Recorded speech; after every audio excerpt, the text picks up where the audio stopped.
I woke up that morning thinking the world was the same rooster crow, coffee burnt just enough to be honest, the old steel tank behind the barn sitting where it had sat for 20 years. Then I walked out back, and the pad was empty. And for a beat, I thought maybe I'd slept through a prank.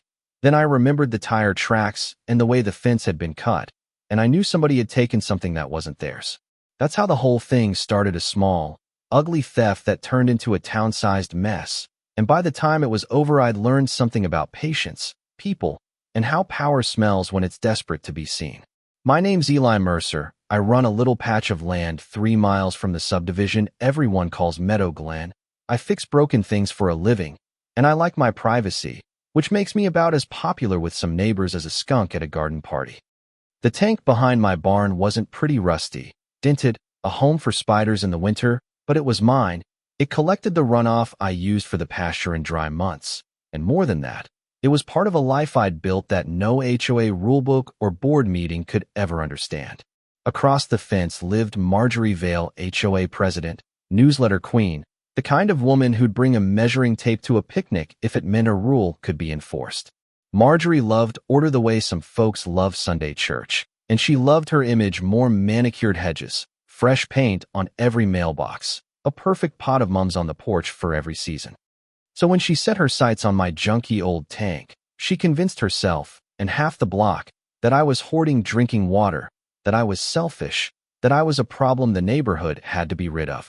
Her first visit was all perfume and clipped sentences. "Eli, darling, we need to talk about appearances," she said, with that smile that always looked a step away from being a handed-down family portrait. And I told her straight, "It's my land. It's my tank. Come back when you own the place, or when you can show me the law." That should have been the end of it. It wasn't. Marjorie started small, passive-aggressive notes, a friendly reminder in the mailbox, the kind of paper that smells faintly of authority. Then she did what she does best. She rallied the chorus. Rumors sprouted quick like dandelions after rain. People who'd never once walked my property began to tut and cluck about standards and community responsibility, and I watched neighbors I'd helped with fences and tractors become distant, uncertain, the way people do when they're not sure whether to bet on the loud voice or the quiet one. The night they took the tank, that's what I keep replaying, a flatbed showed before dawn, men in town shirts, a couple of women holding coffee cups like they were about to attend a parade, and Marjorie stood there with her arms folded like the whole thing was a civic duty. They rolled that old tank up onto the truck as if it were a trophy, and Marjorie waved to the bystanders like a mayor at a ribbon cutting. And I learned in that moment that humiliation can be quiet and precise. It's the sound of your life being loaded onto someone else's truck under the impression they're doing the right thing. She parked the tank by the subdivision's fountain and declared a community hydration event. Real words, real flyers, little paper cups stacked like a bad magic trick. People came because curiosity beats caution. Kids ran around with laughter, and Marjorie stood in the middle, smiling wide, handing out cups like salvation. Then someone took a sip and made that face, the one you only make when the body says a thing the mouth can't quite translate, eyes watering, hand flying to the nose, a kid gagging in the background, and that smile of Marjorie's wavered a hair. It wasn't water. It was sludge. Raw, reeking, sewage-smelling mess, the kind of thing that makes your stomach flip and your teeth ache. And suddenly the whole celebration was chaos, people running, phones out, someone shouting for the county health department, and Marjorie, who had wanted applause, had a different sound at the back of her throat, the sound of a plan collapsing. She tried to pivot, blamed faulty hoses, blamed poor labeling, blamed me. Classic move: if you can't control the story, rewrite the villain. There are two kinds of people in a town when something ugly happens: the ones who yell first, and the ones who gather evidence. I'm the latter. I don't shout. I set cameras. I write down names. I keep receipts. I kept quiet while I put the pieces together. Trail cam footage that showed the trailer pulling up late at night, neighbor testimony from Mrs. Alvarez who'd been watching her cat on the porch, a receipt for rented straps and a winch, and a collection of messages Marjorie's assistant had sent saying, "Let's get it out before he knows." You can feel people differently when you have proof. Empowered, yes, but weirdly hollow too, because you've been forced to catalog other humans' choices like you're preparing a case file. Marjorie's motive was more than manic lawn pride. Underneath the charm and the newsletters was a fear Meadow Glen had been struggling with its identity, property values bouncing around with gossip about the county's plans, and Marjorie smelled an opportunity to look like the leader who saved the day. That's what power does. It promises security, and the hungry will do strange things when they think a little theater can secure their place in the spotlight. There was envy too, a certain class envy against anything that smelled like independence. My land, my tank, my right to be messy and human, all that threatened an iron image she'd built, and she fought back. The turning point came in a meeting called to address neighborhood concerns, a room full of folding chairs and fluorescent lights, because nobody throws shade like a board meeting. Marjorie had invited the whole neighborhood, and I walked in with a lawyer 2 sizes too formal for my work jeans and a thumb drive that held the night footage.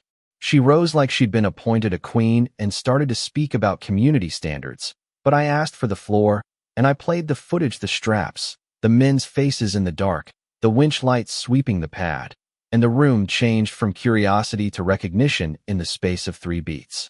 When Mrs. Alvarez saw her own porch in the video, she clapped a hand to her mouth, and Mr.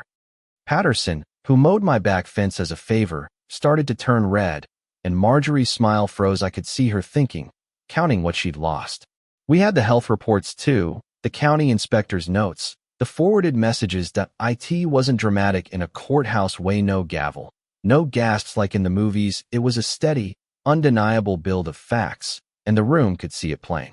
She tried to speak after that, to twist the narrative again, to say she'd acted in good faith, that she'd only wanted the neighborhood to be safe. But words mean less when your hands are in somebody else's life. The board voted to remove her as president that night, which didn't feel as sweet as I thought it would, because revenge is sour. What felt better was people coming up to me who'd avoided my eyes for weeks, neighbors offering apologies awkward as an old boot, small plates at our door, even a kid from 2 houses over asking if he could help fix my fence. Those gestures were small and imperfect, but they were honest. Marjorie got her consequences in other ways: fines, the county's investigation, a smear of social shame that she'd never quite been prepared to parse. But the thing that stuck with me wasn't the paperwork or even the tidy headlines in the local paper. It was the way the town changed in the weeks that followed, the conversations that started over mailboxes about what community actually means. Some folks doubled down on rules, that's natural, but others asked questions they'd never asked before, about assumptions and about how quickly we decide who belongs. That, to me, was the real work. People asked me if I was angry, and yeah, there was a hot, dumb kind of anger at first, the kind that wants to rent a billboard and shout somebody down, but I learned to let that heat turn into something else, a patience that's quieter and more effective. I built a new pad, replaced the tank with something less romantic but more sensible, and I kept being the guy who shows up with a toolbox and a casserole when a neighbor needs it. Not because I wanted credit, I don't, but because if you want a community that can survive something ugly, you have to be the neighbor who stays. If there's a lesson in all this, it's that people will weaponize appearances when they're scared, and power without humility is a kind of blindness. I could have met Marjorie with equal spectacle, but spectacle breeds spectacle, and what we really needed was evidence and steadiness and the willingness to ask the question, whose side are you on, the loudest voice or the person who keeps fixing things in the dark? I'll leave you with a scene I replay, sometimes Marjorie, hands empty, standing in the echo of a meeting, and Mrs. Alvarez coming up to her not to spit venom but to say, "We all got too quick to judge." And that's when I felt like maybe the town had a chance. So tell me, what would you have done? Was Marjorie a villain or a scared neighborhood leader who made a terrible choice? Is there ever a right way to seize something that belongs to someone else if you believe you're protecting the many? Drop a comment, tell your side, share a similar story if you've got one. And if you like this, give the video a thumbs up and share it with someone who believes rules are more important than people, or vice versa, because I want to know which side you're on.